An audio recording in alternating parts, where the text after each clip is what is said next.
The Daily Show with Munir Memon. Program में आपको एक बार फिर से खुशामदीद कहते हैं। आज पाकिस्तान तहरीक इंसाफ के सीनियर रहनुमा जनाब फवाद चौधरी साहब ने प्रेस कॉन्फ्रेंस की और प्रेस कॉन्फ्रेंस में जो मौजूदा आज़ादी मार्च है, जो लॉन्ग मार्च है, उस लॉन्ग मार्च के रूट की तब्दीली का इशारा दिया और गालिबन अब इस बात के इम्कानात है कि जो लॉन्ग मार्च एक्सपेक्ट किया जा रहा था आइंदा जुमे तक पहुंचना था इस्लामाबाद, अब उसमें कुछ ताखीर होती हुई दिखाई दे रही है। और यकीनी तौर पे जिस अंदाज से ये कारवां चल रहा है तो ये तो यकीनी थी कि सूरत हाल कि शायद इस रफ्तार पे काफिला इस्लामाबाद 4 तारीख तक ना पहुंच सके। फवाद चौधरी साहब ने क्या कहा, आपको सुनाते हैं। आज का दिन जो है वो सारा दिन गुजरांवाला में गुजरेगा और आज की जो रात है वो गुजरांवाला में ही होगी।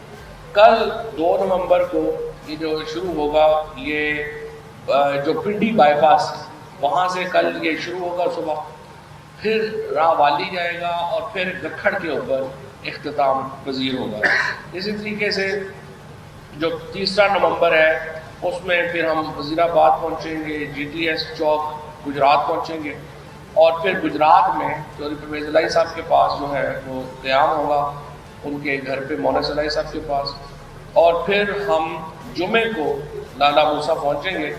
और जो यूँ लग रहा है कि जो हमारा इस्लामाबाद का ओरिजिनल प्लान था ये था कि हम इतवार तक इस्लामाबाद पहुँच जाएंगे, लेकिन अब ये मुमकिन नहीं लग रहा फ़िलहाल।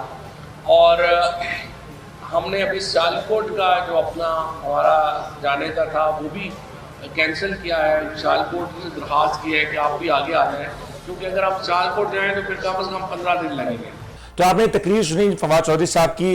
पाकिस्तान तहरीक इंसाफ ने अपने हकीकी आज़ादी मार्च के रूट को तब्दील किया और यकीनी तौर पर भी जो कारवां इस्लामाबाद को 4 तारीख को नहीं पहुंच रहा है, इसमें ताखीर होगी। इसके हवाले से मजीद गुफ्तगू करेंगे। हमारे साथ ज्वाइन करें जनाब नुसरत वाहिद साहब, जिनका ताल्लुक पाकिस्तान तहरीक इंसाफ से, मेंबर कौमी असम्बली। जरा इनसे जानते हैं कि इस हकीकी आज़ादी मार्च की आखिर मंजिल इस्लामाबाद जो है वो कब तक तय हो जाएगी। नुसरत साहब अस्सलाम वालेकुम। नसर साहब ये बताइएगा कि जो आप लोग का लॉन्ग मार्च जो इस वक्त चलता हुआ दिखाई दे रहा है, कब ये अपनी मंजिल मकसूद तक पहुंचेगा और ये कब कितना फासला इसमें मजीद दरकार है?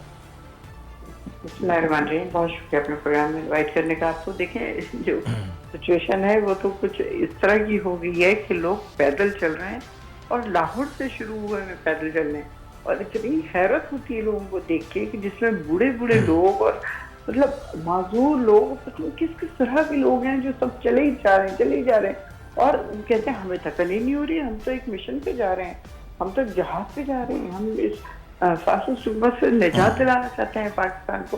तो खैर ये तो मतलब जो बातें हैं लोगों की वो तो हैं, लेकिन एक्चुअली रश जो बकौल राना सनाउल्लाह के 1500 या 2000 लोगों के मरियम भी फरमाई थी सुबह, मैंने देखा उनको, तो सिर्फ हंसी आती है इस बात के ऊपर कि ना कितना के ब्लाइंड हो सकता है, इतना के ब्लाइंड हो सकता है कि उसको नजर ही नहीं आ रहा कि कितने लोग हैं और क्या किस स्पीड से चल रहे हैं। और अच्छा नुसरत साहब, आपने लोगों की बात की, हम ये देख रहे हैं कि हमेशा की तरह तहरीक इंसाफ का जब जलसे होते हैं तो खवातीन बच्चों की बड़ी तादाद होती है। आज भी ये देखने में आ रहा है कि जब ये कारवां किसी शहर से गुजरता है, किसी बस्ती से गुजरता है, तो बड़ी तादाद में खवातीन और बच्चे उस लॉन्ग मार्च का हिस्सा बनते हैं और फिर जैसे रात का वक्त होता है तो डिस्पर्स हो जाते हैं। तो खवातीन हमारी सियासत में जिस अंदाज से बढ़ चढ़ के हिस्सा लेती हुई दिखाई दे रही है, यकीन तौर पर पाकिस्तान की जमहूरियत के लिए तो अच्छा साइन है। बिल्कुल डेफिनेटली, देखिए पहली दफा इस तरह हो रहा है, ऐसा नहीं मैं कहूँगी कि इससे पहले कभी नहीं हुआ। फातिमा जिन्ना ज़ाहिर एक बहुत बड़ी मिसाल है हमारे सामने, जो अपने भाई के शाना बशाना खड़ी रही, लेकिन अब वो खवातीन और वो लोग जो इससे पहले कभी नहीं आए थे, आपने देखा पीपल्स पार्टी हो या नून लीग हो या मौलाना फजल रहमान का तो खैर सवाल ही पैदा नहीं होता था, ये वो खवातीन होती थी जो मतलब शायद जिनको जबरदस्ती फोर्स करके लेके आया जा रहा होता था। अब तो हर घर की खातून मौजूद है। हम तो शुरू में हम कहते थे कि चलो हम हमारे जैसे पढ़े लिखे लोग आ गए हैं PTI में, तो ये बहुत बड़ी अचीवमेंट है, लेकिन अब आप देखिए हर तबके की खातून अपने बच्चों समेत वहाँ पे मौजूद होती है, घरों में, छतों पे, दीवारों पे, जहाँ देखो वहाँ लोग ही लोग हैं। सवाल जरा लोग कह रहे हैं कि शायद दिन के वक्त लोग उतने नहीं होते, अगर उस कंटेनर की बात करें, शाम होने से पहले दोपहर के वक्त इतनी बड़ी तादाद तहरीक इंसाफ कहां से निकाल लेती है? ये लोग इतने सारे कैसे जमा हो जाते हैं हर शहर में? देखिए, मसला सारा ये नहीं कि हम निकाल लेते हैं कहीं से। सुबह के वक्त जो लोग स्कूल जा रहे हैं वो स्कूल जा रहे हैं, जो कॉलेज जा रहे हैं, जो ऑफिस जा रहे हैं, वो सारे अपने काम करते हैं। और जैसे जैसे क्योंकि आप देखिए कि प्राइम मिनिस्टर इमरान खान भी जरा देर से शुरू करते हैं कि ताकि लोग मतलब वहाँ पे फारिग होते और फिर ज्वाइन करें। तो ऑफिस के बाद चाहे मर्द हो चाहे औरतें हों, वो सब आना शुरू हो जाते हैं। कहीं से हम जमा नहीं करते। हमारा ये नहीं है कि हमको 5,000 पर डे पे ले आए या बिरयानी की टेबल पे ले आए, प्लेट पे ले आए या कोई इस तरह की चीज। हमारे यहाँ लोग खुद आते हैं, अपने जज्बे से आते हैं, जो सबसे इम्पोर्टेंट बात है। और उसी की वजह से लोग आ रहे हैं और शामिल हो रहे हैं। देखिए, आप ये जो इतना स्लो चल रहा है, इसकी वजह से फवाद चौधरी ने कहा है कि हमें वहां पहुंचने में, इस्लामाबाद पहुंचने में देर हो जाएगी और अपना रूट भी चेंज कर रहे हैं। डेफिनेटली जब इस्लामाबाद को किला बना दिया गया है, पता नहीं कितने हजार तो पुलिस वाले यहाँ सिंध से गए हैं वहां पे, उसके अलावा वहां के लोग कितने ज्यादा हैं, किस कदर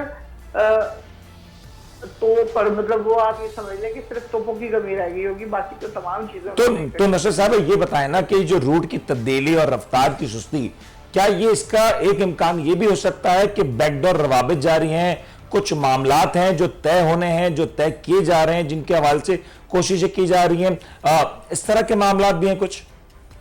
देखिए, बैकडोर उसका तो इनकार नहीं किया। इवन इमरान खान साहब ने ये कहा है कि बैकडोर बातचीत चल रही है, क्योंकि देखिए इनसे ये शहबाज शरीफ ने जो कहा था कि ये हाथ जोड़ा है हमसे कि मतलब वो कर लो, मुज़ाकरात कर लो, तो इस तरह की कोई बात नहीं। कल आपने देखा ही कि खान साहब ने तो कहा कि हम मौजूदा हुकूमत से मुज़ाकरात नहीं कर रहे, उनको लाने वालों से कर रहे हैं। बिल्कुल नहीं करेंगे उनसे, क्योंकि ये इस काबिल कहाँ है जो खड़े होकर खुद कहें कि हम फकीर हैं, हमारे पास कोई अथॉरिटी नहीं है, हमें जबरदस्ती लाया गया। ये सारी बातें इन्हीं लोगों ने की है ना, तो इन लोगों से फिर बात करने का क्या फायदा है? मुझे बताएं। बात तो उससे बंदा करता है जो कोई डिसाइसिव हो, जो कुछ कर सके, जो जिसके अंदर खुद इतनी पावर हो और अथॉरिटी हो कि वो फैसला कर सके। तो नसर साहब, माजी में ऐसा हुआ है कि लॉन्ग मार्च इस्लामाबाद के निकले, इस्लामाबाद से पहले मुतालबात हल हुए और लॉन्ग मार्च अपने वापसी होते हुए दिखाई दिए।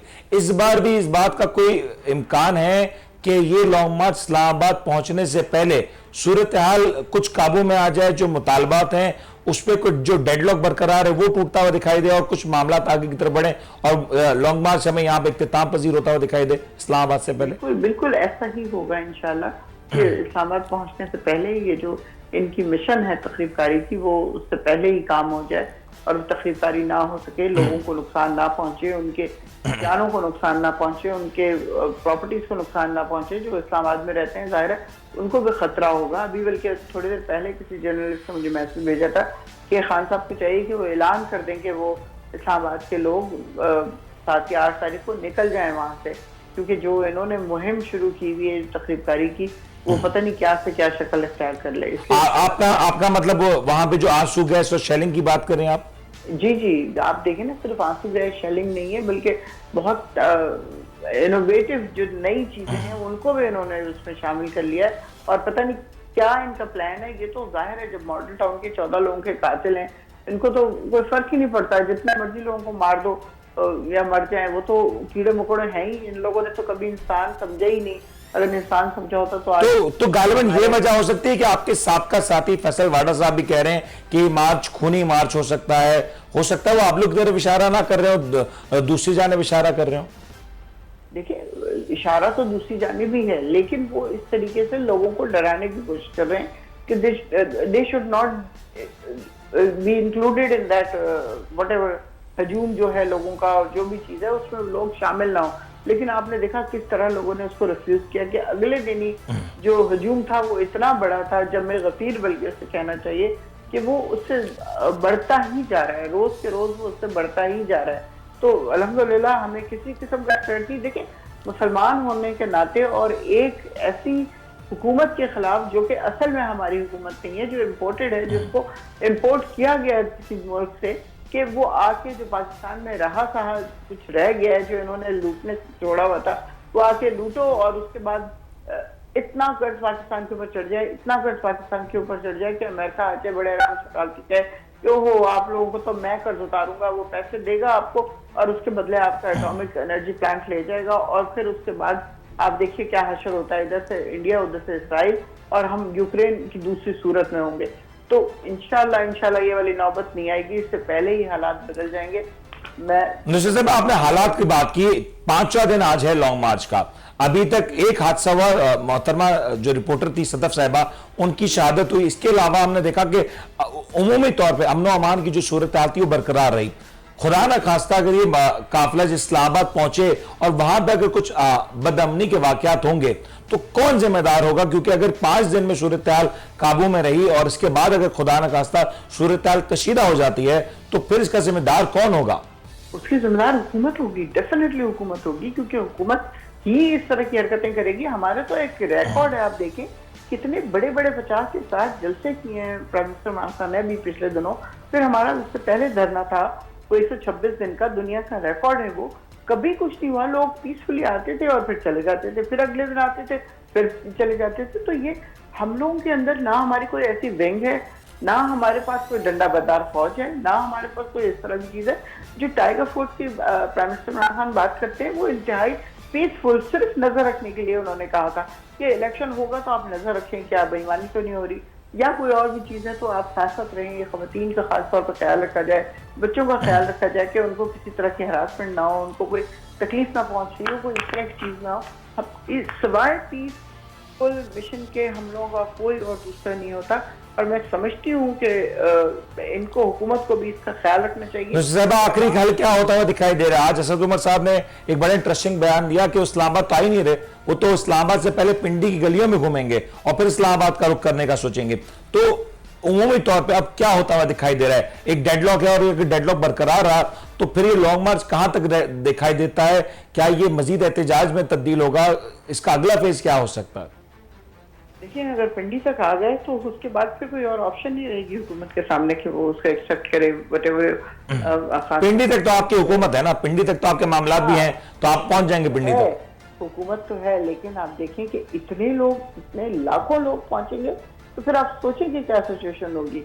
उसको पिंडी एकोमोडेट कैसे करेगा? पिंडी इतना बड़ा तो है नहीं कि लाखों लोगों को एकोमोडेट कर ले। अभी तो केपी से लोग नहीं आए, अभी बलोचिस्तान से नहीं आए, इनका कारवां भी चल रहा है। तो ये तो बहुत ज्यादा बड़ी तादाद हो जाएगी। इससे पहले हुकूमत को बहुत सीरियस होकर सोचना पड़ेगा कि मतलब उनको they have to do it. Khan साहब जो कह रहे हैं अर्ली इलेक्शन कर लें। बहुत बहुत शुक्रिया नुसरत साहब, आपका मौक़िफ़ आ गया। और यकीनी तौर पर पाकिस्तान तहरीक इंसाफ की जो सिंध की क़यादत है, वो जिस तरीके से कल काफिले सिंध से रवाना हुए हैं, ये भी ऐड ऑन होंगे। और पंजाब की बात करें तो वहां से बेशतर इलाकों से जो काफिले हैं वो इस्लामाबाद की तरफ जब ये काफिला पहुंचने लगेगा तो ज्वाइन करेंगे। ये इस वक्त इत्तलात मौजूद हैं, लेकिन 5 दिन हुए। ये बात यकीनी तौर पर इसका क्रेडिट देना होगा पाकिस्तान तहरीक इंसाफ की क़यादत को और वहां की जो लोकल एडमिनिस्ट्रेशन जो इस वक्त नजर आ रही है कि इस वक्त तक अमन व अमान की उमूमी सूरत हाल बरकरार है। किसी किस्म के मामलात में खराबी नहीं, कोई मामलात कशीदा नहीं। और अगर यही सूरत हाल रहती है और यही रविश रहती है तो चाहे इस्लामाबाद हो या कोई भी इलाका पाकिस्तान का हो, अगर अमन व अमान बरकरार है तो एहतजाज करने वाले, मेरे ख्याल से ये पाकिस्तान की जमहूरियत के लिए बेहतर होगा कि इस तरह के एहतजाज और इस तरह का डायलॉग ये आने वाले बेहतर मुस्तकबिल के लिए एक बेहतर कदम साबित हो सकता है। इस सवाल से मजीद भी बात करनी है, इंशाल्लाह आने वाले प्रोग्राम में आपको सवाल से आगाह भी रखेंगे। लेकिन आज के लिए फिलहाल नहीं, अपने मेजबान मुनीर को इजाजत दीजिए। अपना ख्याल रखिएगा। अल्लाह हाफिज।